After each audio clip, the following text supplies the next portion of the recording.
Okay, so J. Cole dropped 2 tracks from the Falloff. They were combined in this EP sort of thing titled Lewis Street single.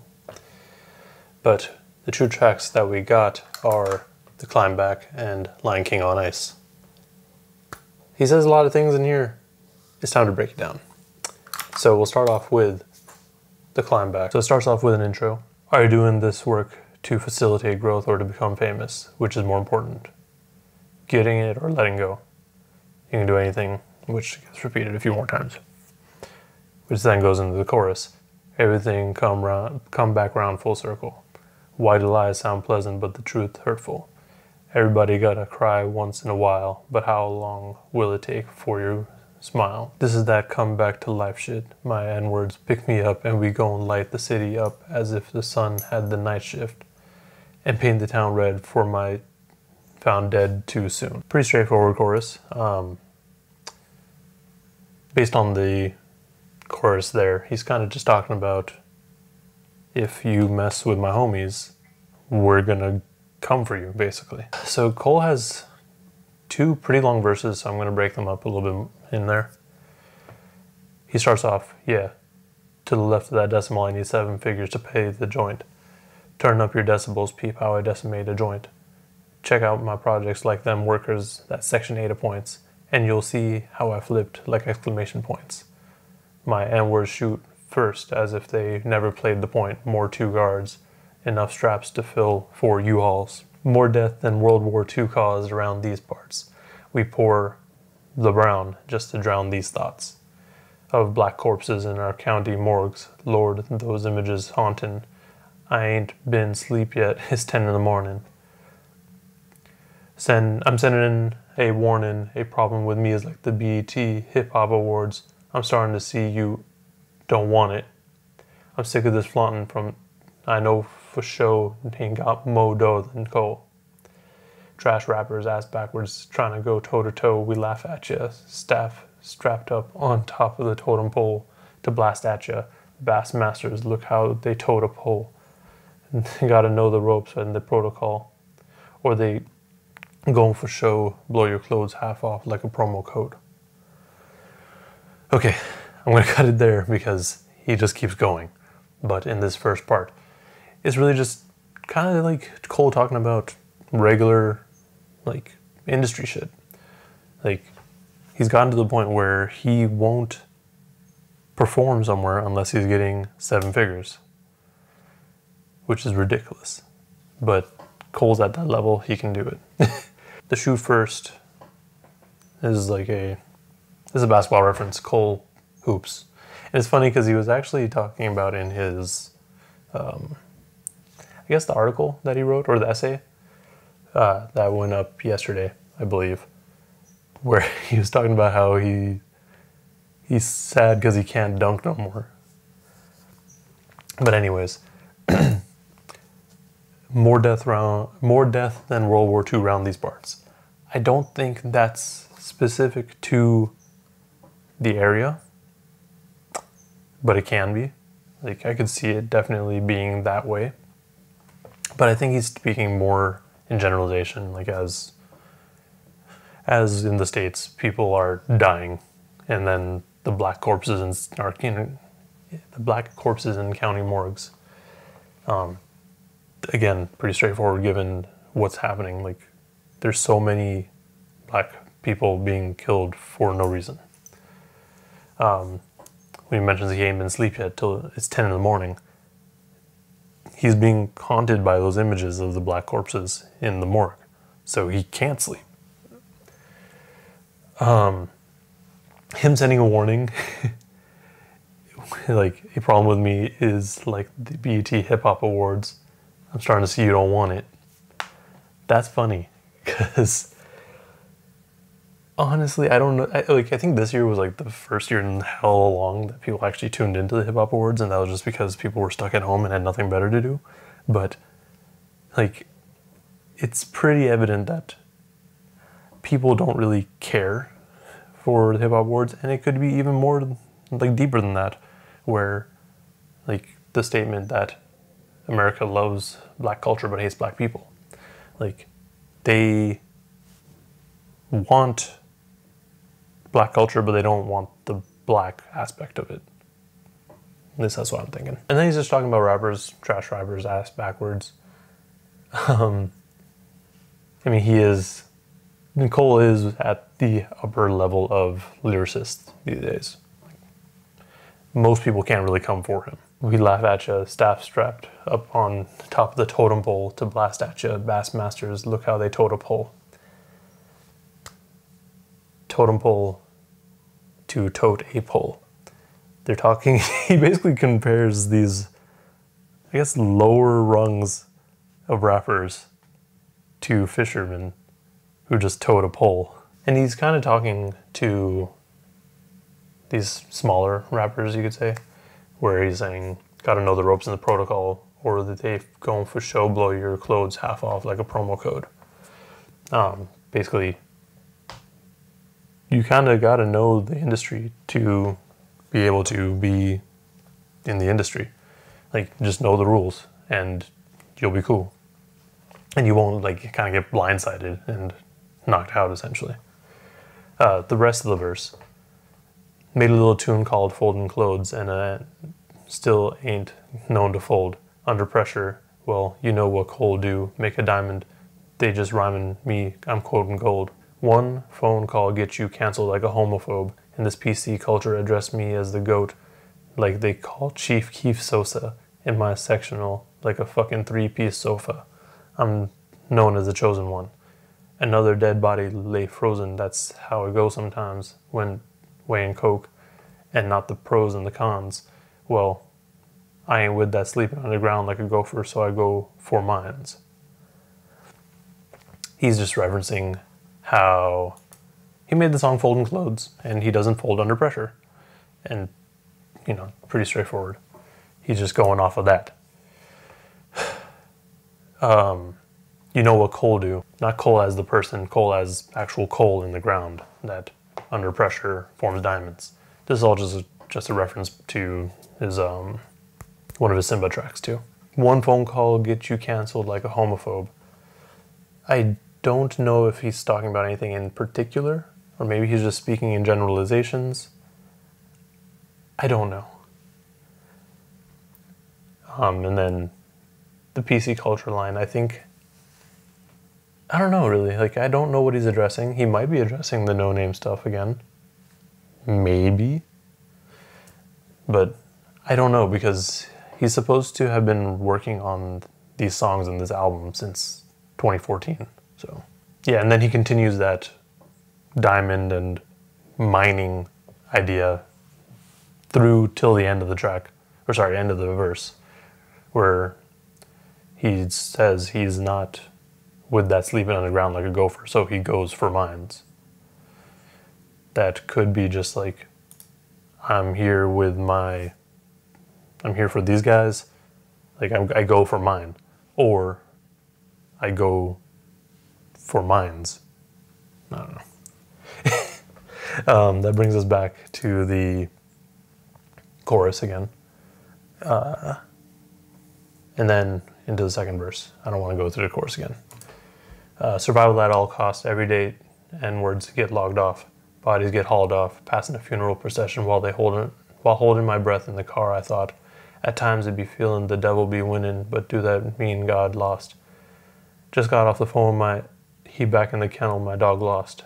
I brought him round close to me, but before he became addicted to clout and all the hoes we meet, I slowly peeped jealousy on his breath whenever he spoke to me, like on the low, he feeling like in my shoes is where he's supposed to be. I tried ignoring the signs, but there back in the back of my mind, it felt like letting a come sleep on your couch, but he eaten all your groceries. Might repeated this quote to me, I felt his potency, said, most of these N-words gonna hang themselves, just give them the rope and see. I hated that, and what got showed to me was screaming that some N-words, you gotta leave them back, unfortunately. Let's stop it there, because he just keeps going. So this starts off, again, kind of referencing the dead bodies in the beginning of the first verse, passing by a funeral procession, and then he's just kind of thinking to himself. Just when he got off the phone, I think he mentioned the phone call in the first verse too, but he just got off the phone with his boy who is now locked up again.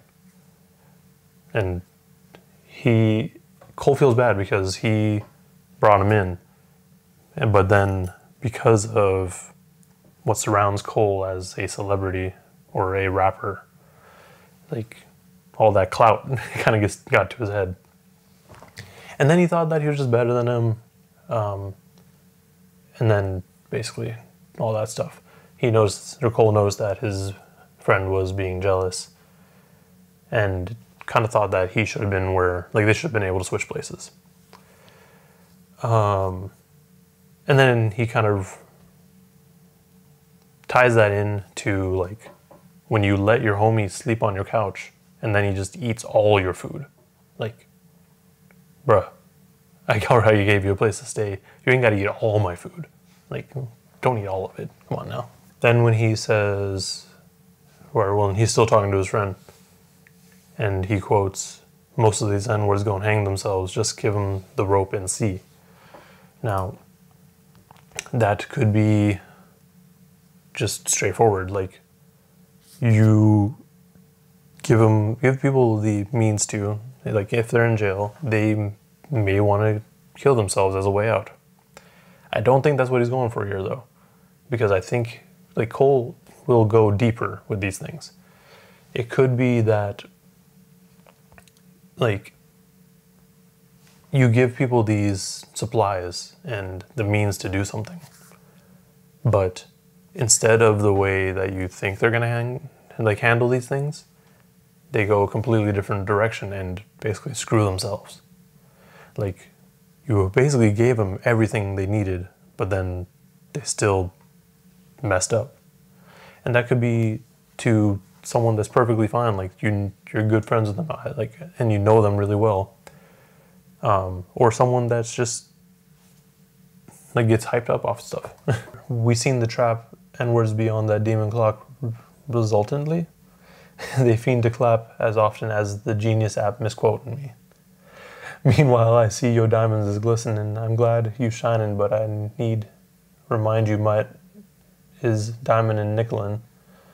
Scraping up whatever coin they can find, the pettiest crime, just committing it. Just to get by for a limited time, the steepest of mountains they trying to climb. I'm trying to find the derivative. You don't feel me, you see the cloud. You don't see the real me. If I was sick, you wouldn't heal me. Therefore, I'm healing myself, getting into my God, slowly revealing myself, building my wealth. Hey, touch mine, I'm killing myself. Now, this is a few things here.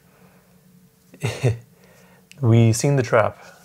That could be literally the trap, or the trap that people get stuck in. I believe that trap again is probably like the trap of like clout chasing. That, at least if I'm going back to what he said earlier in the verse. It sounds like Cole then switches people he's speaking to. So he starts talking to someone else entirely, and he's like, "Yo, I see you shining and glistening, and you got diamonds and stuff, but you got to remind yourself that you got homies that are nickel and diamond. Like, they ain't got money." So it's like, it's kind of like him wanting to like uplift people. And it's weird because throughout the track, it's like he has people surrounding him, and these people get, like, it sounds like they get into their own problems with just kind of being around them, around Cole, or whoever the speaker is in this song. Like, earlier in the verse, he said, or earlier in the song, like, his homie was, like, corrupted by the clout. And then started, like, being hella petty and thinking that he's better than him. But then it goes into this one where it's like, so you have you have this level of money, and you have people that you hang out with on the regular that don't have anything. And they're struggling, so they're trying to find the pettiest crime and just commit it. And by doing that, they get sent back into jail, or they get shot and killed. So this song, I feel like, kind of touches on like Cole trying to like he's kind of conflicted. Like, he wants to be able to help people like that surround him, because he wants, like, yo, like, if I got something, you got something. But then he also realizes the drawbacks, because you have other people who don't necessarily know what to do when it comes to that sort of attention. And then, because you don't want to help everyone because of that issue, you also have friends that are just kind of like, well, I guess I'm gonna go rob someone because I ain't got it right now. I don't know, I'm sure there's more to it. There is another chorus, and then there's like an outro. Bitch, I'm outside. I'm back outside. I'm back outside. Bitch, I'm back outside. And he's kind of singing throughout this whole thing too. Everybody mentions suicide prevention, and they even made a hotline to call up when there's tension, but I got a question. What about a fucking homicide? Need a number for my N-words who called whenever there's an urge to get triggers involved. Need a number for my who called whenever there's an urge to get triggers involved. And that, I think, kind of solidifies my thoughts on the second verse, especially. So basically at this point, Cole has acknowledged the many black people that are shot and killed, but he doesn't necessarily say who's doing it. It's assumed, because of what's going on right now, it's police. And while he might be referencing them too, he's definitely talking about just crime within the community. So we already know that there is a suicide hotline, but now there is also there should be like a need for a homicides hotline. And he's like, it could just be that he's talking about it, like how he is kind of like that homicide hotline, because he says that he's got people who called him, like, and they're like, yo, I need to shoot this man, or I need to kill this man. I don't know, this one eludes me a little bit more than most tracks, because this one, it's like, the climb back, it makes sense. Like, Cole, this actually could be like an outro track, to be completely honest. Because like, if we're going off the title of the album being the Falloff, this is the climb back after he's fallen off. Maybe. It could also just be like, he's basically trying to reach pretty much where he was before. Because maybe he's talking about how people didn't really care for KOD, and he wants to get back in good graces with people. I don't know. That now brings us to Lion King on Ice.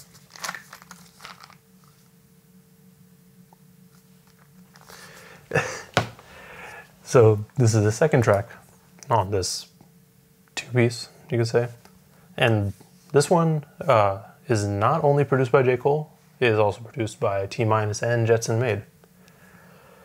So Lion King on Ice, just based off the title, it's safe to assume that it's going to be like a more hungry Cole song, because all of his like Simba tracks have been basically him trying to be a rapper and kind of equate himself to Simba. So the track starts off with an intro, you're everything, which then goes into the chorus. I got blood on my hands, I ain't gonna lie. I got mud on my shoes, I ain't gonna lie. I got real big plans, I ain't gonna lie. I got a whole lot to prove, I ain't gonna lie. I got blood on my hands. And he just kind of repeats himself. Sip from the bottle for shit that we bottling in. Going live, but we not on the gram. It's the land of supply and demand. All my young chopping up grams, and them choppers won't pry from their hands, packing lead like they got an exam. If it's beef, might look just like homewreckers. They got they eye on your mans. I pray to God for the jam. Too many done died in these parts. So we gotta be smart if we try to see August. Some N-words won't make it past summer regardless. I'm trying my hardest to stack my deposits. These be looking at me like I got it. Deep down inside, though, I still feel broke as that who just graduated from college, scraping up change that I got left in my pockets. I'm trying to make a nickel into a dollar, riding the train way too shy to go holler. Just watching them get off at my shop, I'm a coward. Fuck it though, you got a way bigger target. I'ma do it so big they don't know what to call it. Sound like a whole Lambo truck in my stomach. Bitch, I ain't hungry. This feeling is starving. Gotta move mama from out them apartments. Gotta put Ville on the map we forgotten. Gotta hit hoes you hang up at your locker. Gotta get rich cause my granny pick cotton. Gotta make hits cause if nothing I'm flopping. Gotta stay me in the process. Just me, it was nonsense. I sat him down like it's father. That's why you bother. We should have caught him up and mobbed him. I said, we gotta move smarter. Don't want to be the reason for one more sad song. I tried to warn my N-words, they wouldn't last long. I hope that you see how they came and went. They shots never hit, but they made their attempts. May have a good year like their name on a blimp. But you know what it take to be popping this long. Dedication on another level N-words never seen in their life. Celebrating all your first downs like they touchdowns bring a price. Young Simba had a bust down, yeah, the Lion King on ice. Wanted me to look the part.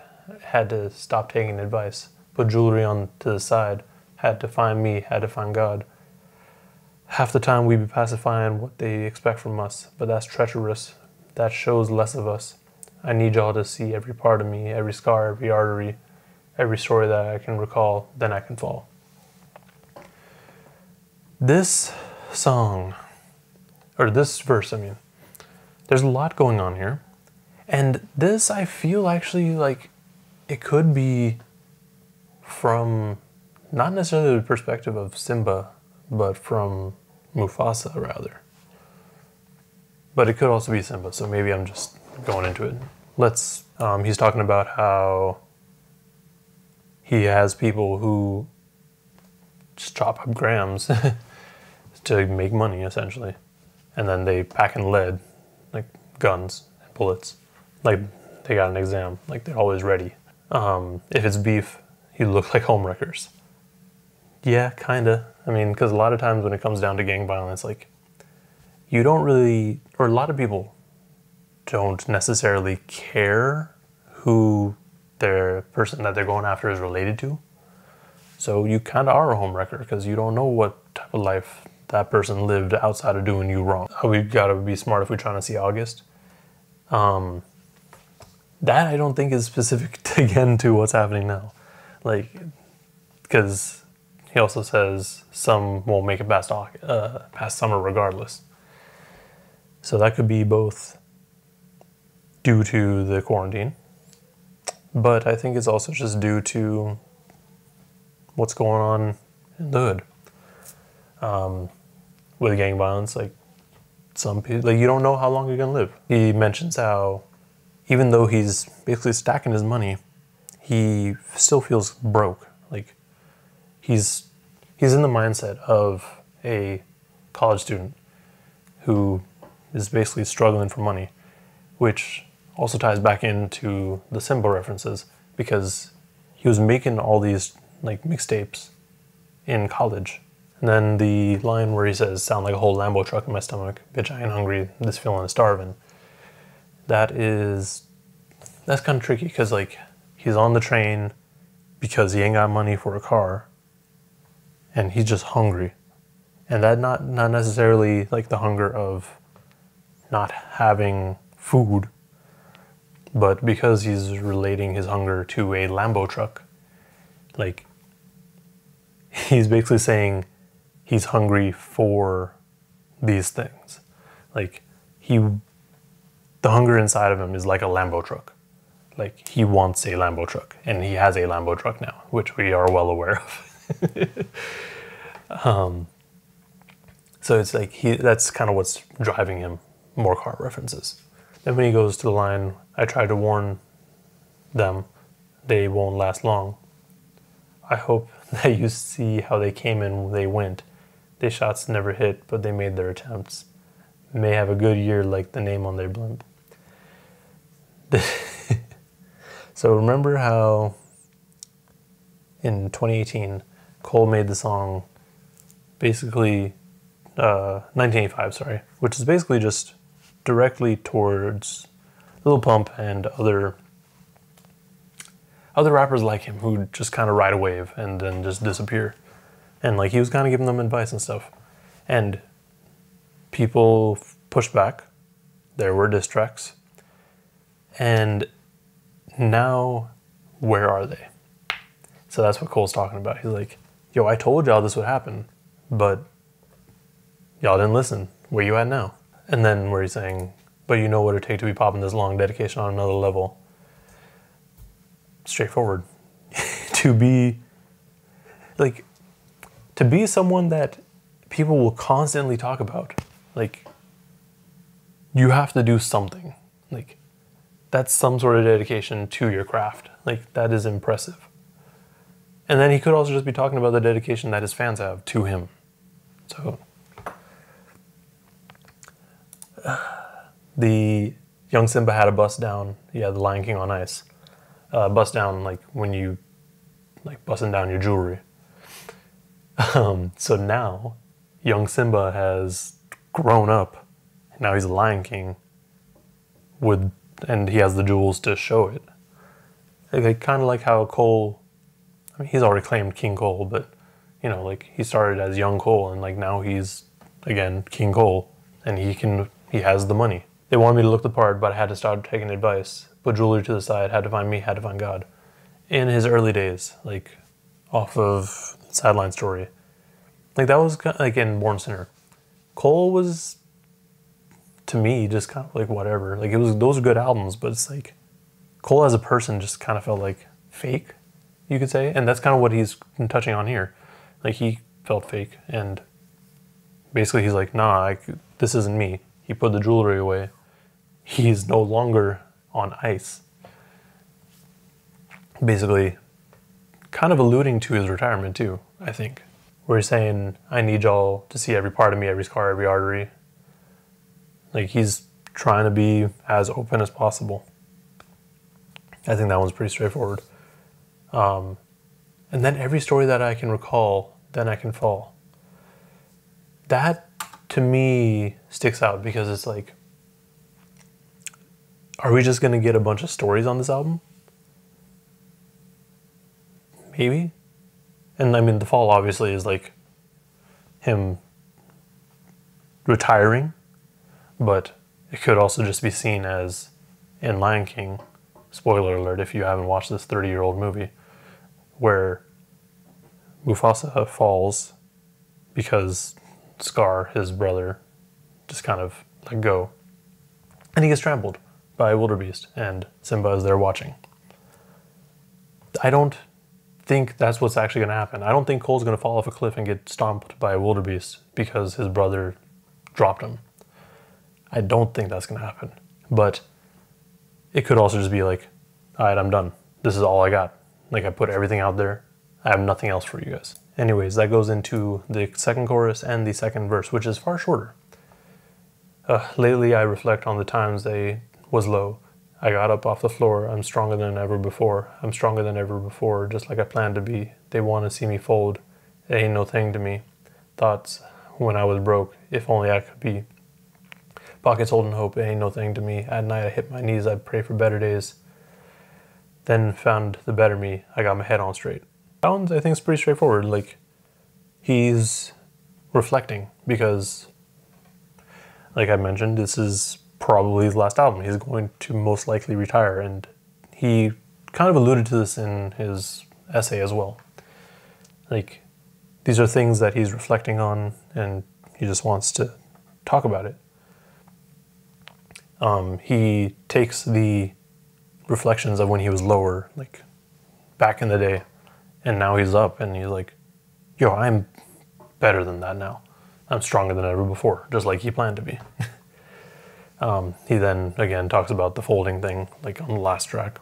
Praying for better days, and then he found the better me, which is, again, a callback to the first verse, where he had to put the jewelry aside and had to find himself, and had to find God. With these two tracks, I don't know how related those two are and where their placement on the album is. It sounds like they're going to be the first two tracks, but personally, like, I'm trying to figure out how that would even sound when you listen to the rest of the album, because these are two similar enough tracks, but they're still kind of different. And that's another thing, like, these tracks don't sound like normal J. Cole songs. They sound different. Like, the first track, The Climb Back, that's a J. Cole produced track, and it sounds like nothing he's ever done before. So I love that. And then the second track, Lion King on Ice, this one features T-Minus and Jetson Made. Obviously he's worked with T-Minus before, so he knows that style. And then Jetson Made throws these 808s on here, and it just makes it sound like a completely different song. Like, it doesn't sound like Cole again. And it's weird because we're at the point in time where Cole said that he's open to working with more producers. So does that mean that this is what this album is going to be? And if that's the case, I don't know if I want this to be his last album, because it's like, is this going to be good? Like, these two tracks sound good, but like, are you going to suffer the same thing that Big Crit did? Like, what Crit is here, like, that wasn't that great because it wasn't all produced by Crit. But if J. Cole has some sort of production credit on the tracks, I think it'll be okay. Also, another thing I wanted to touch on was the title of this collection, Lewis Street. Lewis Street is the street that Cole grew up on, I believe. So this is kind of like taking him back to the past. And it does make sense when you listen to these two tracks, because there's a lot of reminiscing and talking about things that have happened in the past. Anyways, I feel like I've rambled on quite a bit. These tracks are really good, and they're probably going to take a lot more time to decipher than I thought. Normally with these sorts of things, I can knock them out within an hour after release, that is. And this time I'm just like, damn, Cole, you be saying a lot of words. But anyways, I only say that to say, help me out in the comments. You guys did a great job last time, actually, with the Lupe album, or the Lupe track. Because, like I said on that one, there's for sure stuff I missed. Like, I'm a big J. Cole fan, but I'm not, like, a super fan, so I don't know if there's references to his previous albums and tracks as much, like, as I would think. Like, maybe there's even more references that I'm just completely missing. Who knows? But anyways, yeah, let me know in the comments what you kind of interpret from this track, and whether or not you enjoy these tracks. And then also let me know how you feel about the potential of J. Cole retiring. I mean, I think everyone's kind of gotten used to that idea, so I don't think anyone's going to be in disagreement, but I'm curious. Anyways, also remember to like and subscribe if you want to see more breakdowns and reviews and videos from me. Thank you for watching, and stay safe out there.